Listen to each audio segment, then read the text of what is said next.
हो गया चालू। मैं वीर सिंह, प्रियंका टाइम न्यूज़ से आपके सामने।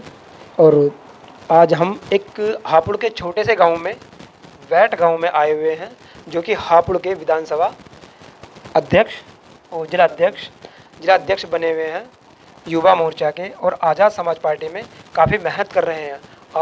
आज हम उनसे आपको रूबरू कराना चाहेंगे कि उनका पार्टी में आना क्या मकसद था। बोलिए। सबसे पहले तो सभी भाइयों को क्रांतिकारी जय भीम।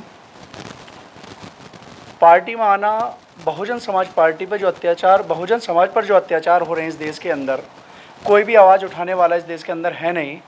तो भाई चंद्रशेखर आज़ाद से प्रभावित होकर जब उन्होंने भीम आर्मी की स्थापना की थी, जब दबंग जातियों द्वारा हमारे जो जाटव समाज हों, चाहे SC ST OBC पर जो अत्याचार हो रहे थे, जो घुड़चढ़ी के ऊपर जो वहाँ प्रकरण चला, जो हमारे जो ऐसे समाज के जो हमारे भाई थे उन्हें घोड़ी पर नहीं बैठने दिया जाता था, तो उसके बाद में सब्बीरपुर कांड हुआ। सब्बीरपुर कांड के बाद माननीय चंद्रशेखर भाई पर रासुका लगने के बाद में भैया 16 महीने जेल भी रहे।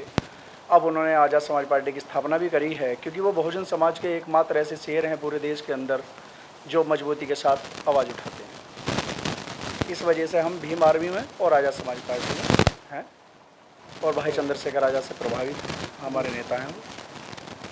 तो इसमें आपको आज़ाद समाज पार्टी में आने के लिए आप इसमें जैसे हमारे ये होते हैं जनरल वर्ग है या सामान्य वर्ग है, और इस पार्टी में इसके लिए जगह है? असल में दुश्मनी तो हमारी किसी समाज से नहीं है, पहली बात। कारण क्या है कि बहुजन समाज जो है हमारा, SC ST OBC माइनॉरिटी जो समाज है हमारा, वो बहुत ज़्यादा प्रताड़ित इस देश में किया जाता है। कारण क्या है, उसी के हिसाब से देखते हुए बहुजन जो हमारा मूवमेंट है और उसके पर जो आधारित है पार्टी आज़ाद समाज पार्टी में, इस समाज की कोई भागीदारी नहीं है। हमारी लड़ाई कुछ नहीं है, लड़ाई है हमारी यहाँ इंसाफ की लड़ाई है, भागीदारी की लड़ाई है। बहुजन समाज की जो लड़ाई लड़ रहे हैं चंद्रशेखर आज़ाद जी, तो वही काम तो हमारी बहन जी मायावती जी भी करती हैं, जो राष्ट्रीय अध्यक्ष हैं मायावती जी भी करती हैं इस काम को। तो उनके बारे में आपका क्या विचार है? मान्य बहन जी, पूर्व में असल में मैं भी बहुजन समाज पार्टी का कार्यकर्ता रहा हूँ। कारण क्या हुआ है कि जब मान्य काशीराम साहब ने बहुजन समाज पार्टी की स्थापना की, उसके बाद में मान्य बहन जी उनके जब तक वो जीवित थे 3 बार मुख्यमंत्री थी। चौथी बार जो मुख्यमंत्री बनी मान्य बहन जी, वो 2007 में बनी। कारण क्या है कि बहुजन समाज को वो भूल गई और सर्वजन हिताय सर्वजन सुखाय के जो नारा पर जो आधारित है, जो ब्राह्मणवाद उनकी पार्टी में घुस चुका है, जो हमारे समाज पर जो अन्याय हो रहा है।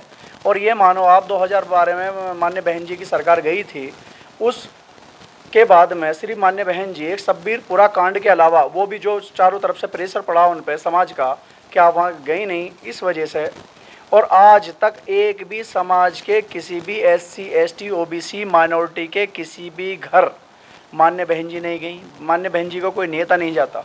रात दिन शोषण होता है समाज पर, आज भी वो जाने का काम नहीं करते। अच्छा, फिर आपको ये लगता है कि बहन जी समाज के साथ नहीं है?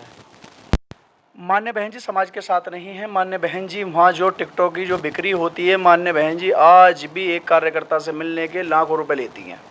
ये सच्चाई है बिल्कुल। जो भी कोई नेता हो बहुजन समाज पार्टी का, वो आमने सामने हमारे डिबेट करे। समाज की कोई चिंता नहीं है।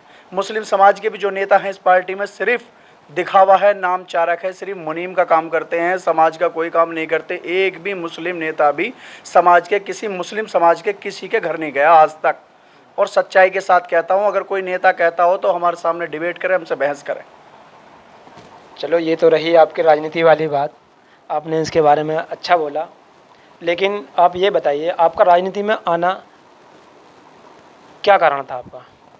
राजनीति में आना है समाज को इंसाफ दिलाना। जो कौम पिट रही है सड़क पर, समाज में दलाली करना या कराना या भ्रष्टाचार फैलाना ना हमारी कभी नीति। हम बसपा में 12 साल रहे हैं, हमारे राजनीतिक जीवन में कोई हम पे उंगली उठाकर नहीं बता सकता कि इन्होंने 1 रुपए की किसी दलाली ली हो। तो क्या जब आप अध्यक्ष बन जाएंगे या कोई मंत्री पद आपको मिल जाएगा, इसमें आपकी सरकार बन जाएगी, तो क्या आप भी यही काम करोगे बाद में, जनता से पैसा लेना, लूटना, लूट खसोट करना?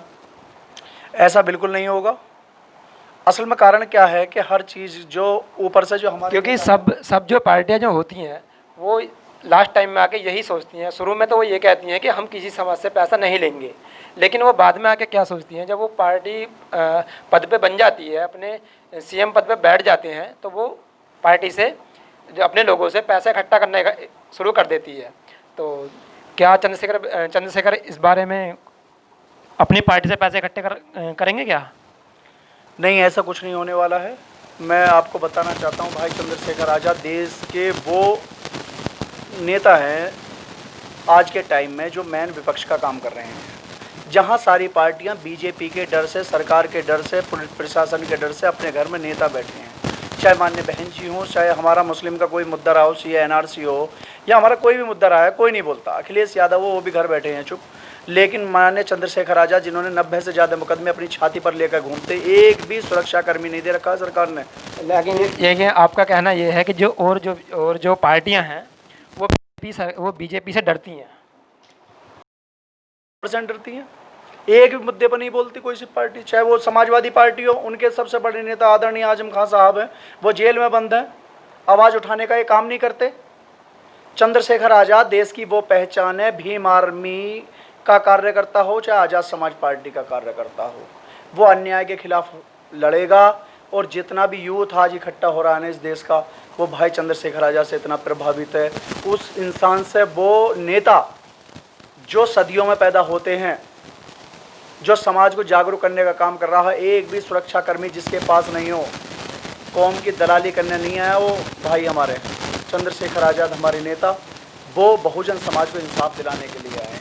और हम भी जिलाध्यक्ष युवा मोर्चा के नाते आपसे कहना चाहता हूँ कि जब आप ये टीम देखोगे और आने वाले विधानसभा चुनाव में जब देखोगे इस टीम को, तो इस टीम का एक एक कार्यकर्ता ऐसा पैदा होगा इस समाज में कि वो नाइंसाफ़ी के खिलाफ खड़ा होगा, आवाज़ उठाएगा, चाहे वो प्रशासन के सामने हो, चाहे कहीं भी कहीं धरना प्रदर्शन हो। आज़ाद समाज पार्टी भीम आर्मी किससे डरने वाली नहीं है, समाज के साथ खड़ी होगी और समाज को इंसाफ दिलाने का कार्य करेगी। दलाली, हमारे चंद्रशेखर भाई अगर मालदार होने की इतनी वो होती तो अरबपति तो वो आज बन जाएंगे।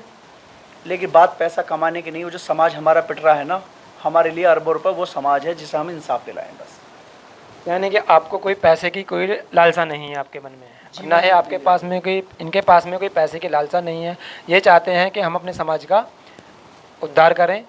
लेकिन ऐसा तो बहुत सी पार्टियां हैं जो SC ST OBC के लिए अपना बताती हैं और उनके लिए काम करती हैं और उनके लिए सरकार बना चुकी हैं, लेकिन फिर भी आपको क्या लगता है कि वो बीजेपी के दलाल हैं?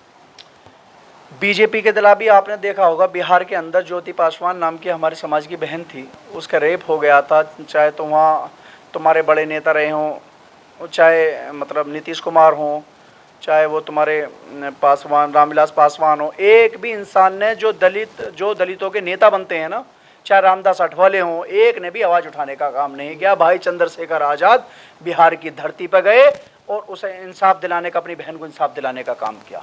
भीम आर्मी, आज़ाद समाज पार्टी, इस देश में एक एक नौजवान को पता है कि सिर्फ समाज के लिए यही पार्टी लड़ रही है और भाई चंद्रशेखर आज़ाद की अगुवाई में यही नेता काम कर रहे हैं। और ये सच्चाई भी है। रात दिन जो अभी आपने देखा होगा, पीछे अभी एक घटना हुई थी संभल के अंदर, हमारे एक दलित समाज के भाई को मंदिर पर जाने के उसमें कत्ल कर दिया था। तो यहाँ के प्रशासनों को सहारनपुर जाना पड़ा भाई चंद्रशेखर को मनाने के लिए। नेता उसे कहते हैं समाज के लिए काम करने वाले। अगर ये यहाँ जितने भी ये आज डर रहे हैं बीजेपी से, अगर ये काम करने वाले होते ना तो प्रशासन इनके घर भी जाता। लेकिन कारण क्या है, ये दबे पड़े हैं, ये सिर्फ अपनी जान बचा रहे हैं। अगर किसी वजह से BSP से आपका गठबंधन होता है या BSP से गठबंधन होता है या आज़ाद से सपा पार्टी से आपका गठबंधन होता है, तो क्या आप गठबंधन के लिए तैयार हैं? देखो, ये तो माननीय राष्ट्रीय अध्यक्ष जी बताएंगे, मैं इस बारे में कुछ बता नहीं पाऊँगा। दूसरी बात यह है, जो भी बहुजन समाज के साथ इंसाफ दिलाने की लड़ाई लड़ेगा, हम उसके साथ। यानी कि आप कहना चाहते हैं कि मैं सिर्फ एक कार्यकर्ता हूँ, उसके लिए मेरे को चंद्रशेखर भैया का साथ चाहिए। मैं एक छोटा सा बहुत अच्छी पार्टी का, और माननीय राष्ट्रीय अध्यक्ष जी का जो आदेश होगा हम उसका पालन करेंगे और बहुजन समाज के साथ जो भी पार्टी खड़ी होगी हम उसके साथ होंगे। आपको लगता है कि आपकी सरकार बन सकती है यूपी में? 100% 2022 के अंदर सरकार बनेगी हमारी। वो तो सभी पार्टी दावा करती हैं अपना। नहीं, जो समाज के लिए लड़ेगा, हम समाज के लिए कार्य कर रहे हैं, हम सड़क पर लड़ रहे हैं। नहीं देखो, वो तो सभी पार्टी दावा करती हैं। उधर कांग्रेस भी दावा करती है कि हम जो उनके अध्यक्ष हैं यहाँ के, उत्तर प्रदेश की वो भी प्रियंका गांधी, वो भी कहते हैं कि हमारी सरकार बनेगी। अखिलेश यादव जी हैं, वो भी कहते हैं कि यहाँ सरकार बनेगी। बहन जी हैं, वो भी सरकार बनाती हैं। सपा हैं, वो भी सरकार बनाती हैं। तो आपको यानी कि आपको जनता वोट क्यों दे? देखो, पहली बात तो ये है, जनता वोट क्यों दे?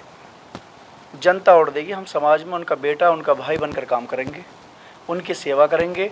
जो हमारी बहनों के साथ अत्याचार हो रहा है, जो हमारे भाइयों को सताया जा रहा है, उनके साथ हम कंधे से कंधा मिलाकर उनके साथ खड़े होंगे। सरकार बनाने के बाद पहले हम समाज सेवा करेंगे, समाज उसे ही चुनेगा। समाज सब देख रहा है कि कौन पार्टी उनके साथ है। हामी भरने को तो सब भरते हैं, लेकिन जब हमारी पार्टी, अभी 1.5 साल के करीब विधानसभा चुनाव में समय है, जब हमारी पार्टी सड़कों पर उतरेगी, इनकी आवाज़ उठाएगी, जब प्रशासन नहीं सुनेगा, उनकी आवाज़ उत्तर प्रदेश की जो जनता है, प्यारी जनता है, वो उसे देखेगी, भाई चंद्रशेखर आज़ाद को अपना आशीर्वाद देगी। भाई चंद्रशेखर आज़ाद इस प्रदेश के मुख्यमंत्री बनेंगे।